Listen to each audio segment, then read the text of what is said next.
It's bread pudding night. How exciting. You need bread pudding because Bread pudding.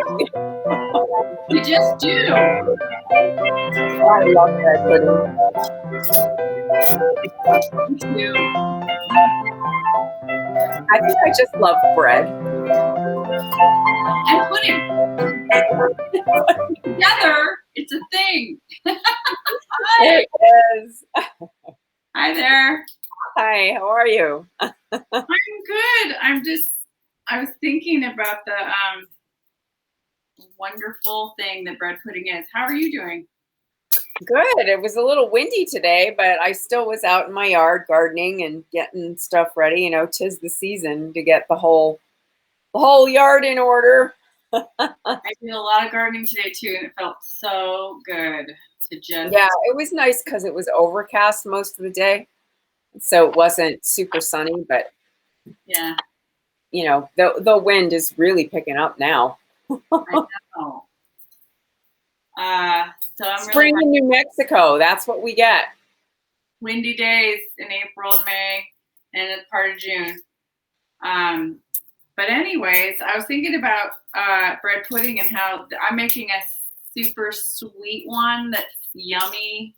But you can make savory ones. You can experiment. You could once you have a base recipe. Like I'm just dealing with what I have in my fridge. I'm just throwing in And what's it's turning into pudding.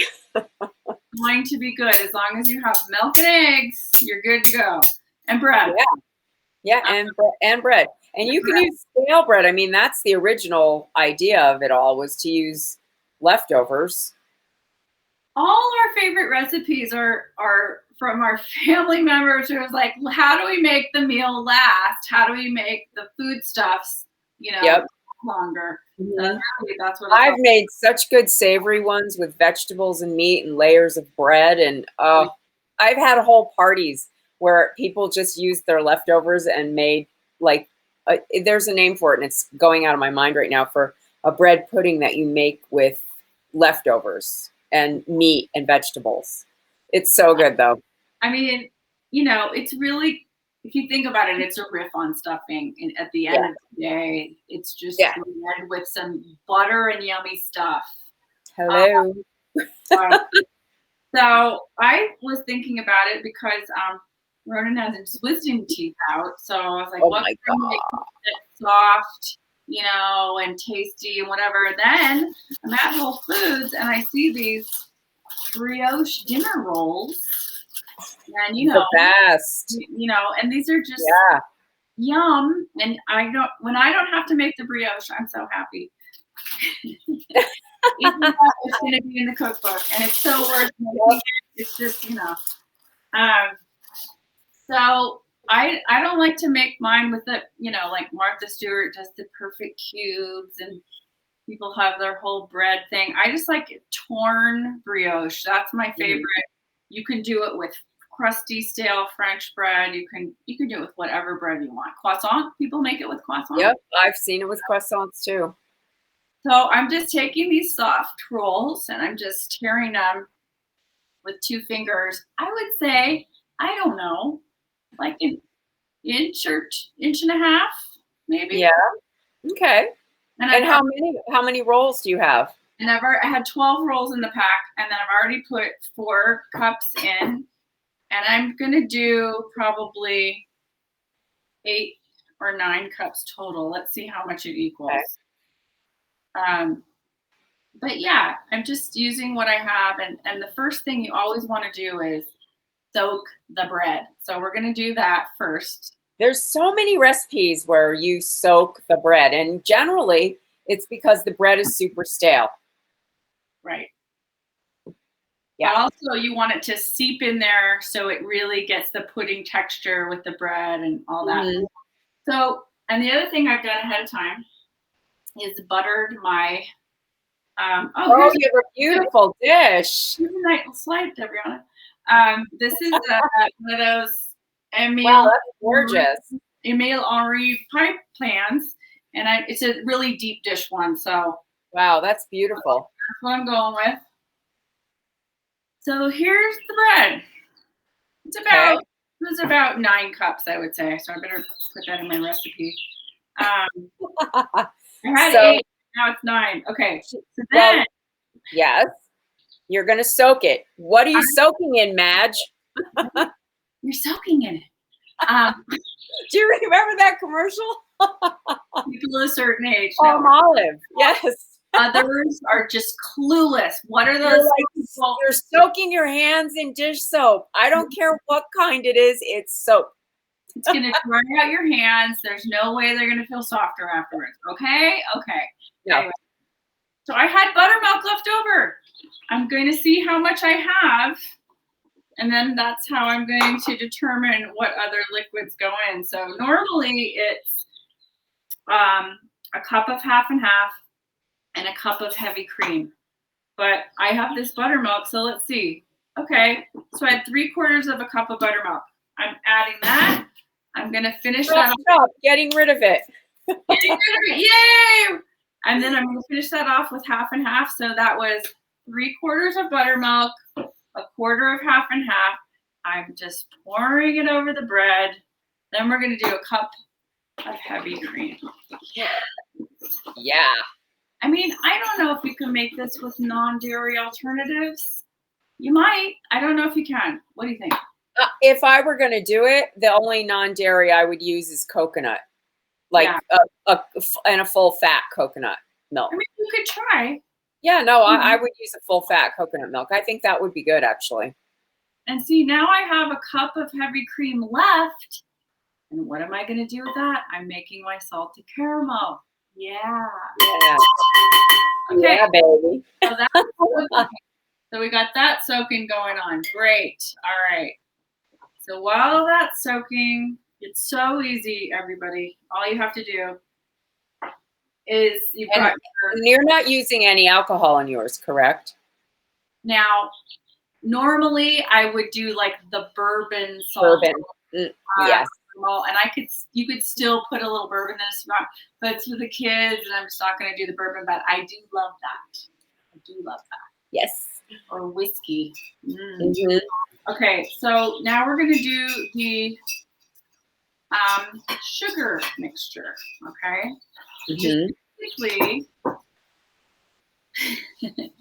a whole lot of Kerrygold melted. It's just butter and cream.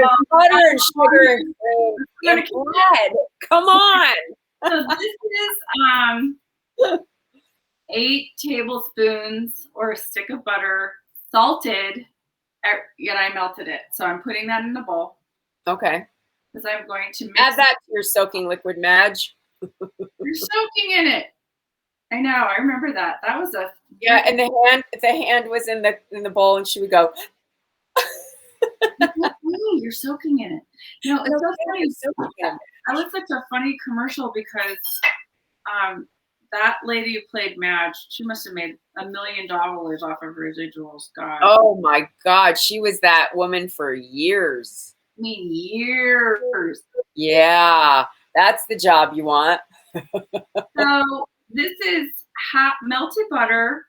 Then we're gonna put. Okay, here's where the coronifying comes in. So I didn't have any brown sugar, but I have this regular granulated sugar, half cup. I'm putting it into the melted butter, and then I'm going to add, I don't know, what do you think? A tablespoon of molasses? Yeah, that's probably good. Add a tablespoon of molasses. That's not a lot of sugar, so. Right, and I love molasses. I do too. I love it. And that's the thing. It's brown sugar is the sugar before the molasses is taken out of it, processed out. I mean, I could eat this with a spoon. No, I don't know if I'd go that far. It's good for your blood. Okay, clearly if you soak in your hand in this, it will come out slippery smooth. Apparently. Go ahead, use your hands. Mix it up. I'm telling you. That molasses is good, people. That's good stuff. Okay. All right. I grew up having molasses tea. My grandmother used to make it. Just molasses and hot water with a little milk. It's so good for you. There are so many B vitamins in molasses. We were given, like, a teaspoonful of molasses and like, here, shut up, eat this. Okay, 2. Sorry, Mom. Happy Mother's Day. Okay, 2 teaspoons. 2 teaspoons of real vanilla. And by the way, on Corona Kitchen, it's always real vanilla. Our publisher was like, pure vanilla. We're like, yes. There's no other kind. Unless you're using the vanilla that I make or your own. I mean, which is super pure. And then we're gonna do a 1/4 cup of turbinado sugar, which I happen to have for some bizarre reason because we used it for the cookbook. Okay, so where did you get this recipe? Oh, this recipe is a just mixture of so many things. I think originally, I'm pretty sure I got it from Martha Stewart, but it doesn't really resemble hers anymore. You get a base going, right? Mm-hmm. Yep. And then you just kind of riff off it all the time. It's just like anything else. Panade. Oh, I just remembered it. But the word is panade. That's what it is when you do bread and leftovers. So this is like the best scent on planet Earth. It's just sugar, melted butter. So good. Yeah, sugar, butter, molasses, vanilla. And vanilla. And vanilla. Okay, so you mix it until it's smooth. It's really easy. And then, I do my thing, which I always do, is I add lemon zest because that's what you do. My thing. Well, I always soak my raisins in rum. I just soaked mine, by the way. In warm water. I did not soak them in rum, which I would do, or sherry. And my mom and I, or Grand Marnier, something. We had an entire conversation on Mother's Day about the alcohol that was in all the cakes that we ate as children. Every single one. And how, just sherry, and she said Marsala was a big, thing. And rum and Marsala, that's what I remember. So much rum cake. So much rum cake. Everything, the pedophores, all the stuff, everything we ate over the holidays was. And brandy. It's a wonder we even have brain function, Debriana. I mean, they used to put wine in my bottle. I don't know. Remember paregoric on your gums? That was straight alcohol when you were teething. Yeah, way to go. All right. Oh, yeah. Homemade rum raisin ice cream. Oh, yeah. I love rum raisin. Okay. Then we're going to take 3 large eggs and we're just going to add it to this. And you're adding it into the butter mixture? Butter, sugar? Yep. Okay. This is super rustica. You don't have to overmix. You don't need a mixer. It's so easy. And why am I making banana, you say? Well, I had 6 really ripe bananas and I didn't want to throw them away. So it's like Banana Bread City and Banana Bread Pudding City. Okay, so then. Well, and then Ronan can't eat anything hard. That's right. Because of his wisdom teeth. Okay, so we have a common wisdom teeth story. I woke up during my wisdom teeth removal, but they were impacted, and I remember hearing the drilling, and I was thinking to myself, oh, I don't remember them doing construction on this building. And then I heard the nurse go, oh my God, she's waking up. She's waking up. Okay, so my whole life, I have also a traumatizing wisdom tooth story. And I thought in my whole life, I'm the only person I know that's woken up in the middle of their oral surgery, except for Debriana. I woke up in mine too. What is up with that? That is so weird. That is just, yes. And we are lucky we lived through all that childhood abuse. Can you imagine that? There was the kind of abuse. I mean, we look back on it was just how everybody lived. But now it's looked at as abuse. We didn't have seatbelts. I loved watching Mad Men and all of the stuff you remember as kids. Like in the car, and this was the seatbelt. Your mom going like this when you come to the stop. Yeah, to this day, still puts the hand there. Okay, I'm adding some cinnamon and nutmeg. I'm gonna do about a half a teaspoon of cinnamon, and then of course my handy dandy nutmeg grinder. I love that nutmeg grinder. It's the best. I'm gonna do about the same amount of fresh grated nutmeg. It looks like an alien spaceship. And I am telling you guys, if you don't have one of those nutmeggers, you've got to find it. Get a nutmegger. You'll love it. It's awesome. Okay. It'll change your nutmeg life. And you notice I didn't put any salt in because it was salted butter, so you don't need it. Okay. So we got eggs, we got the spices. So all we have left is the bananas and the raisins. So I took 3 ripe bananas. Okay. I'm going to pour it over the bread. I'm just going to throw that in. Okay, so here's the deal. If you had peaches, if you had, berries, whatever you have, you can add. And then a half a cup of soaked raisins. This was in warm water. You could soak them in rum, brandy, whatever you want. Yes, we all grew up fine having them soaked in the alcohol. Well, okay. I guess we'll leave the judgment to you guys. We're fine. Fine. Wine in the bottle. I'm not kidding. I said, you're admitting this to me. You put red wine in my bottle. And they're like, oh, yeah. I'm like, stops the crying. Yeah. Okay, so now I've mixed the salt. Now I'm just going to pour it over. It's so easy. Nice. And, we're just going to Someone's saying they need a complete list of kitchen gadgets. No, right? It's true. We do have some good gadgets, I have to say. Well, I think I'm a gadget girl. I collect them. I always asked where's my spoon? Oh, I always asked my grandmother, what was the greatest invention in your 100 years of your life? And I go into a story of this in the cookbook, but she, without hesitation, looks at me and always says, the washing machine. I was just going to say that. If I didn't know, it's the washing machine, because I remember my grandmother having the washing machine that had 2 rollers on top of the basin. Oh, yeah. They spent their life washing clothes. Yep. So I'm just turning this, and it's just so yummy, is all I can tell you. The banana, looks so butter, good. it's beautiful. I'm going to trade this out, and we have this beautiful pan, buttered. That is I'm coveting that. That's a great pan. Yeah. One of the only, this is the Emile Henri. Okay. We're just going to put it in here. Okay, so how many is this going to serve, do you think? Oh, that's a really good question. Well, it's in a pie plant pan, so, I don't know, 8. It depends what you want to do with it. I'm making this salted caramel sauce, so I'll probably spoon it up in little dessert bowls and then drizzle the sauce on top. Okay.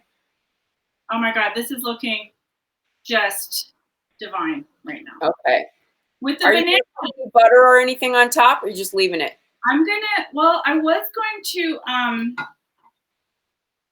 put a little bit of that turbinado sugar onto the top to make it a little crunchy.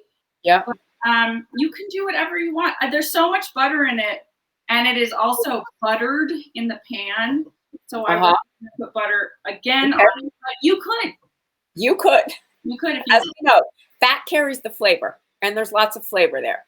I'm getting the last vestiges of this cream, egg, sugar mixture. And oh my God, this is going to be so great. Can't wait.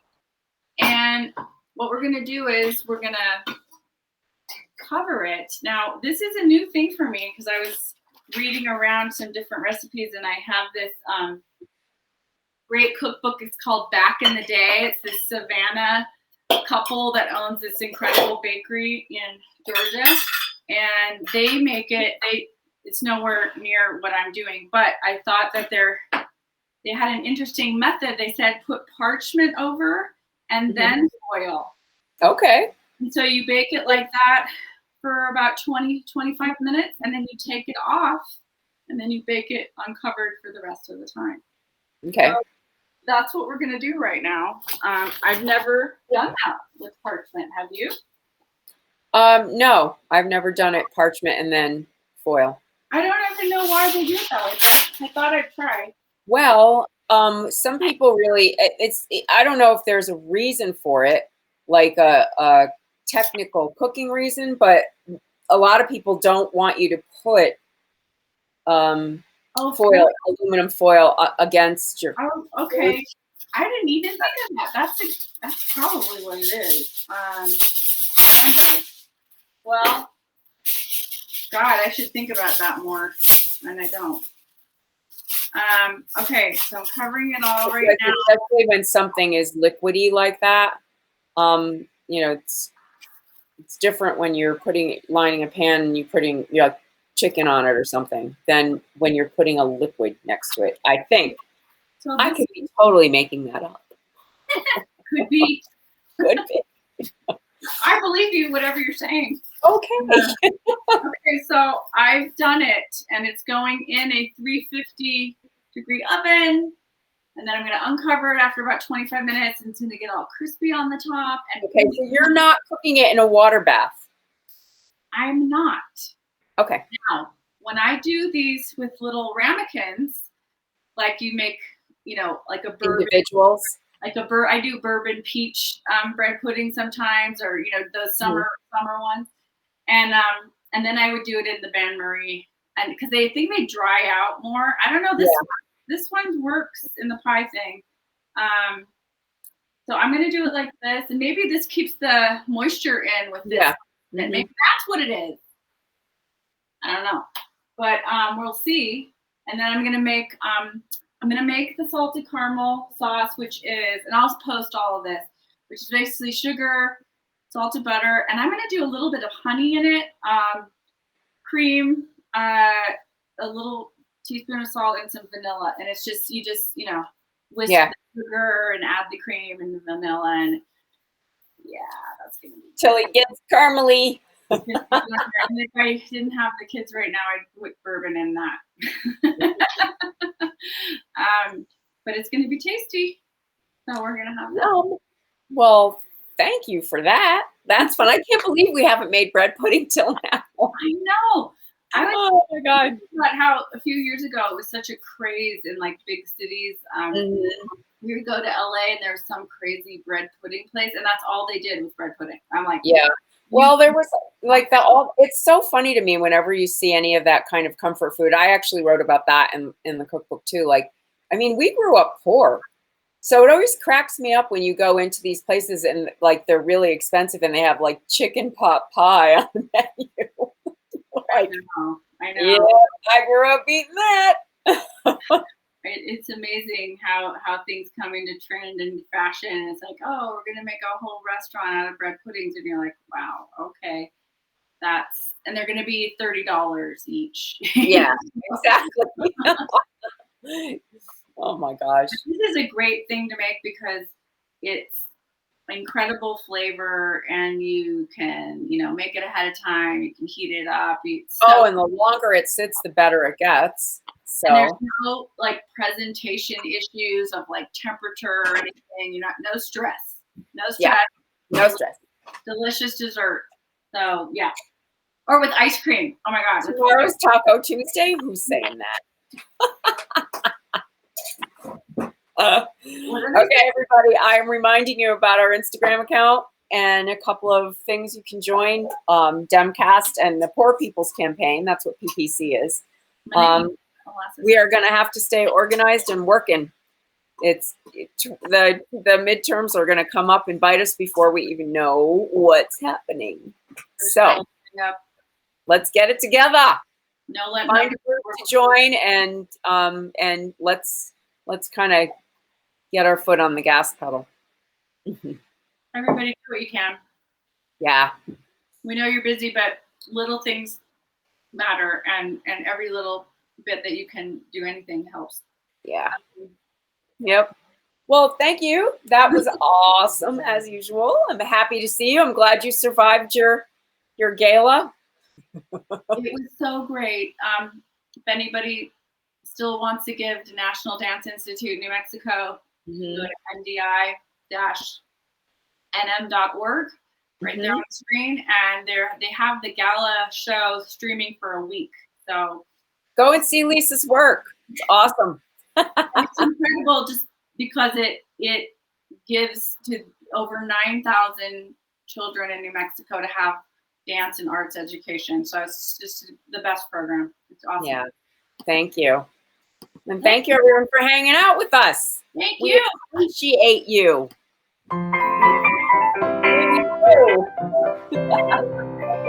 So tomorrow is Tuesday. You guys. It's Taco Tuesday, but it will be Tuesday tomorrow. I'm making tacos tonight. Taco Monday.